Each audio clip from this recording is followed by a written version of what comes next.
स्वागत है आप सभी का हमारे यूट्यूब चैनल पर। तो कैसे हो आप लोग दोस्तों। ये क्लास बीएड फर्स्ट ईयर के पेपर सेकंड की है, जिसमें आज हम जानेंगे संज्ञानात्मक विकास को प्रभावित करने वाले कारक कौन कौन से हैं। तो आप सभी लोग जल्दी से इस क्लास में जल्दी से जुड़ जाइएगा और इसे ज़्यादा से ज़्यादा लोगों तक शेयर कर दीजिएगा। तो चलिए ज़्यादा देर न करते हुए आज की क्लास स्टार्ट करते हैं। देखिएगा, संज्ञानात्मक विकास को प्रभावित करने वाले कई सारे कारक हैं, जिनमें से कुछ पीढ़ी दर पीढ़ी बदलते हैं या चलते हैं, और कुछ वातावरण व जैविक कारक भी मानसिक व संज्ञानात्मक विकास को प्रभावित करते हैं।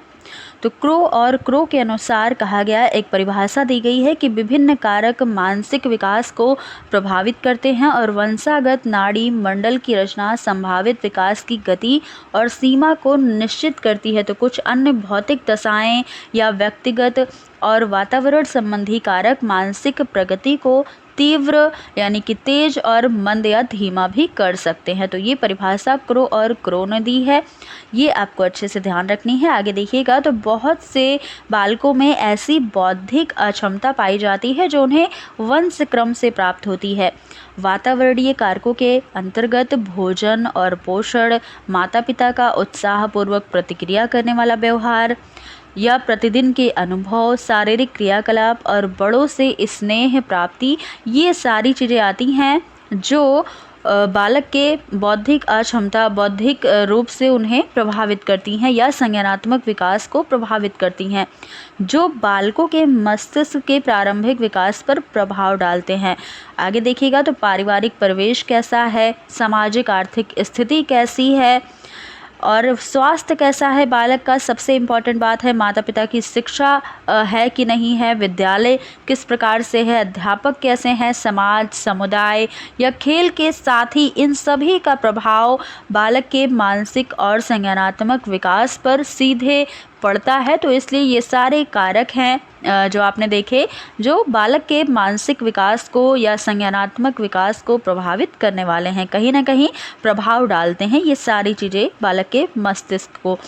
आगे देखेंगे, तो अध्यापकों के लिए संज्ञानात्मक विकास के निहितार्थ क्या क्या हैं, ये भी इसी क्लास में देख लेते हैं। तो संज्ञानात्मक विकास बालकों की शिक्षा का अति महत्वपूर्ण आधार है, अतः वांछित शिक्षा प्रदान करने के लिए ऐसे अध्यापक की आवश्यकता होती है जो बालक के संज्ञानात्मक विकास की क्रमशः जटिल होती अवस्थाओं का ज्ञान रखता हो। जब अध्यापक जो है वो अवस्था के अनुसार बालक के सीखने को रुचि और कौतूहल पूर्ण बना देता है, तब अधिगम यानी कि सीखना क्या है, अर्थपूर्ण बन जाता है। जब एक अध्यापक चीज़ों को सिखा पाएगा, उसके अंदर यह ज्ञान है, सिखाने का ज्ञान है या सिखाने का जज्बा है, तब वह बालक को अच्छे से चीज़ों को सिखा सकता है या अधिगम कर सकता है या अच्छा शिक्षण प्रदान कर सकता है। तो जीन पियाजे के द्वारा बताई गई संज्ञानात्मक विकास की अवस्थाएं क्रमशः जटिल होती जाती हैं। तो बालकों के द्वारा एक अवस्था से दूसरी अवस्था में जाने की गति उनकी शारीरिक परिपक्वता और वातावरणीय अनुभव पर आधारित होती है। कुछ बालक का मानसिक विकास तेजी से होता है और कुछ का औसत गति से होता है तथा कुछ का बहुत ही धीरे धीरे विकास होता है। तो यही कारण है कि विभिन्न अवस्थाओं की आयु सीमा अथवा अवधि पूर्ण रूपेण निश्चित न होकर के अलग अलग होती हैं या लगभग होती हैं। तो कोई भी अवस्था एकदम से समाप्त नहीं हो जाती, बल्कि धीरे धीरे और एक अवस्था से दूसरी अवस्था में प्रवेश करती है। बालक किसी एक क्षेत्र में पूर्व संक्रियात्मक अवस्था में हो सकता है, जबकि किसी अन्य क्षेत्र में वह औपचारिक संक्रिया की अवस्था में भी हो सकता है।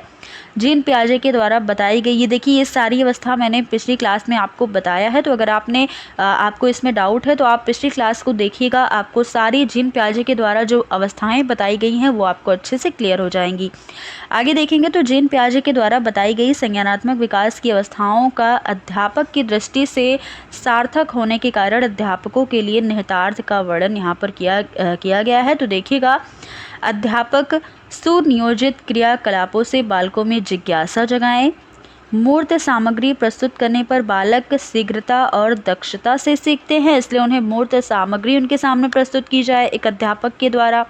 बालकों के लिए पाठ्यक्रम तैयार करने में यह सिद्धांत अध्यापक को विकास का विस्तृत संदर्भ प्रदान करता है और इस सिद्धांत के अनुसार बालक के मानसिक विकास हेतु उसको सिखाने और सीखने की प्रक्रिया में सक्रियता के साथ संयोजित किया जाए।